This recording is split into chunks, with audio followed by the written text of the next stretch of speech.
Bapak Ibu Saudara, tadi saya lihat ada yang bertanya, siapa yang mencabut nyawa Yesus? Saya tahu itu bukan orang Kristen. Karena Yesus di kayu salib berkata apa? Ya Bapa, ke dalam tanganmu kuserahkan nyawaku. Jadi Yesus menyerahkan nyawanya. Tunjukkan kepada saya nabi mana di dunia ini yang punya kuasa seperti ini. Dia berkuasa memberikan nyawanya, berkuasa mengambilnya kembali. Tunjukkan kepada saya.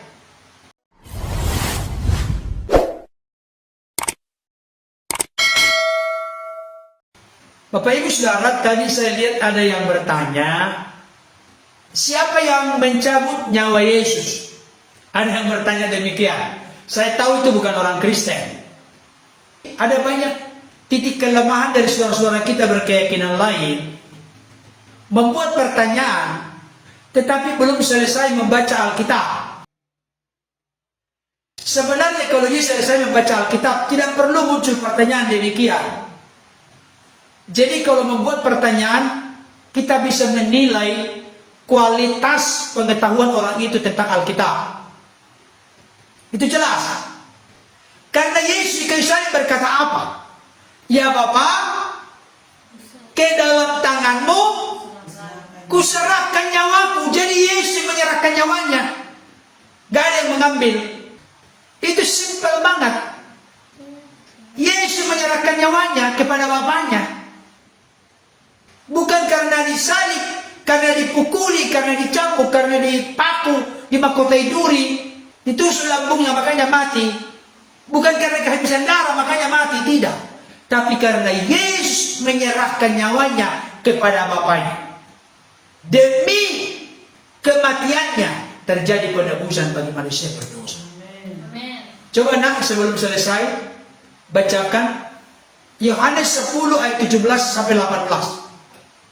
Barangkali Bapak Ibu Saudara juga nanti ditanyakan di luar sana, siapa yang mencabut nyawa Yesus? Tidak ada yang mencabut. Yesus menyerahkan nyawanya kepada Bapaknya. Yohanes 10 ayat 17-18. Ini saya baca. Dengarkan baik-baik Bapak Ibu Saudara. Yohanes 10 ayat 17-18. Dikatakan demikian. Bapa mengasihi aku, oleh karena aku memberikan nyawaku untuk menerimanya kembali. Yesus memberikan nyawanya untuk menerimanya kembali. Ayat 18. Tidak seorang pun mengambilnya daripadaku. Mengambil apa? Nyawanya. Mengambil nyawanya daripadanya. Melainkan aku memberikannya menurut kehendakku sendiri. Aku berkuasa memberikannya dan berkuasa mengambilnya kembali. Nah, maksudnya? Perhatikan ayat 18. Tidak seorang pun mengambil nyawanya daripadanya. Tidak seorang pun. Ini klop dengan perkataan Yesus di kayu salib. Ya Bapa, ke dalam tanganmu kuserahkan nyawamu. Aku memberikannya menurut kehendakku sendiri. Yesus memberikan nyawanya menurut kehendaknya sendiri. Dan Yesus berkuasa mengambilnya kembali. Tolong buka hati pikiranmu dari berkeyakinan lain yang bergabung saat ini. Tunjukkan kepada saya nabi mana di dunia ini yang punya kuasa seperti ini. Dia berkuasa memberikan nyawanya, berkuasa mengambilnya kembali. Tunjukkan kepada saya. Bukankah sekarang ini masih almarhum, masih mati di kuburan, belum bangkit-bangkit. Tapi Yesus berbeda. Buka mata hati, mata rohani, buka karena nanti ada saatnya setiap lidah mengaku Yesus adalah Tuhan. Dan setiap lutut bertelur. Setiap lidah. Punya lidah gak? Halo Bapak Ibu, punya lidah gak? Punya. Punya lutut gak? Perhatikan kalimat itu. Setiap lidah mengaku. Setiap lutut bertelur. Setiap yang punya mulut, punya lidah, punya lutut, ada saatnya harus bertelut sujud menyembah kepada Yesus. Dan mengaku dia Yesus Kristus bagi kemuliaan Allah Bapa. Dan kalau nanti mengaku setelah mati, itu mengaku. Kenapa kamu masuk neraka? Karena tidak mengaku Yesus Kristus Tuhan dan Juru Selamat. Kalau orang percaya, nanti diadili. Waduh, kamu itu dapat mahkota ini, mahkota ini, mahkota ini. Bukan supaya masuk neraka, masuk surga. Kalau orang Kristen diadili. tidak menentukan upah atau mahkota. Tapi kalau orang-orang tidak percaya Yesus, pada saatnya lah nanti, kan Yesus nanti datang pada kali yang kedua sebagai hakim yang adil bagi seluruh umat manusia, termasuk tokoh-tokoh apapun. Semua akan dihakimi oleh Yesus. Itu firman Tuhan mengatakan demikian. Jadi mari sadarlah, rendahkan hati di hadapan Tuhan. Doanya begini Bapak Ibu Saudara, khususnya bagi orang-orang lain yang bergabung saat ini dari keyakinan lain. Tuhan, aku rindu mengenal Allah yang benar. Bukakan hati pikiranku, tuntun dan pimpin aku. Jadi bukan menyelidiki Alkitab, mencari-cari kekurangan, kelemahan, kesesatan, kontradiksi, gak bakalan ketemu. Kalaupun nanti ketemu karena dipelintir, salah diartikan. Oke, sekian dulu Bapak Ibu Saudara, nanti jadi panjang lebar sudah malam. Sekian dulu pertemuan kita saat ini. Terima kasih banyak. Kami menaruh hormat yang tinggi kepada Bapak Saudara yang telah berkenan bergabung. Kami mengasihi saudara-saudara kami yang membuat komentar-komentar di sini. Komentarmu semua ngawur. Apa yang kau tanyakan, kamu nggak tahu karena belum pernah membaca Alkitab selesai sih. Iya, jadi kamu hanya mendengar-dengar dari mungkin dari guru-gurumu. Beginilah katakan kalau begini, begini kalau begini. Pelajari dulu, runut. Beri aku hikmat pengertian supaya mengerti Alkitab orang Kristen ini. Begitu caranya. Bukan, oh ini kelemahannya, ini kesalahannya. Kalau begitu nggak kalah ketemu.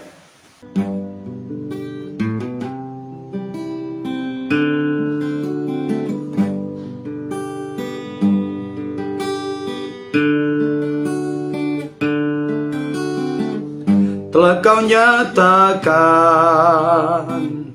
kasih setiamu Tuhan, telah kau nyatakan di dalam hidupku. Ku tak dapat balas kasih-Mu dalam hidupku. Ku tak dapat balas kebaikan-Mu Yesusku. Hidupku dalam tangan-Mu, mujizat pasti terjadi. Yesusku, Kau yang berkuasa.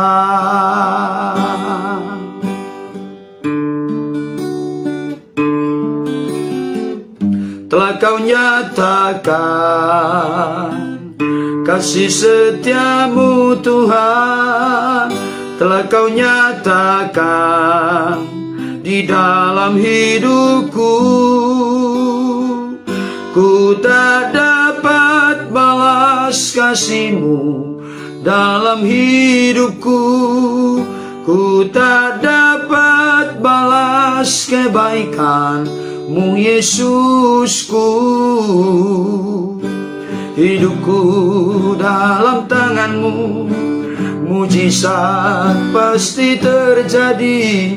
Yesusku, Kau yang berkuasa.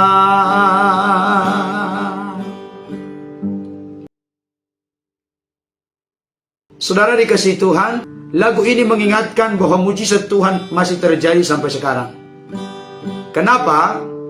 Karena Yesus tidak pernah berubah, baik kemarin, hari ini, maupun selama-lamanya. Ibrani 13 ayat 8. Kita naikkan kembali pujian ini.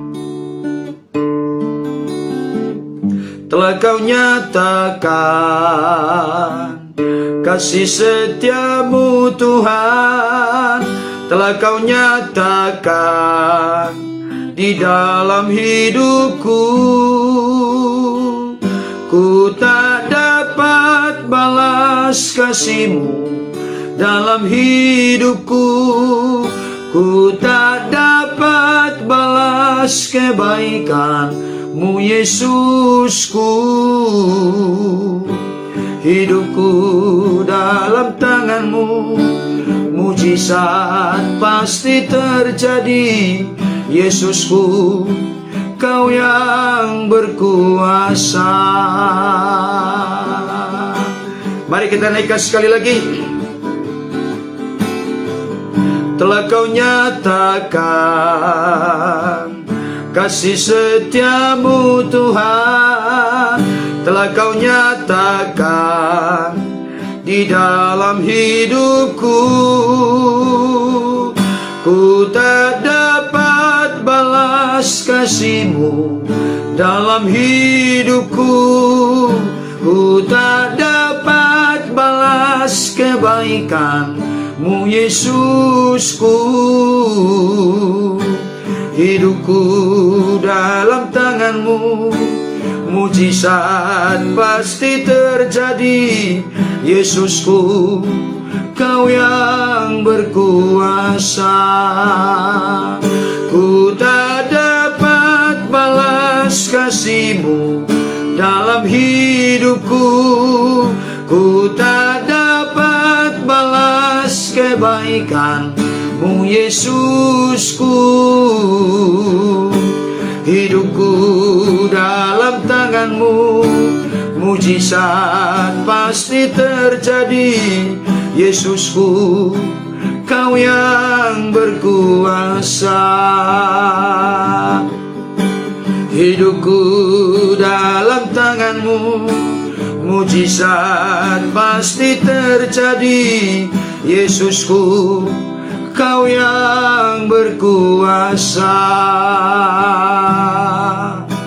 Yesusku, Kau yang berkuasa. Yesusku, Kau yang berkuasa.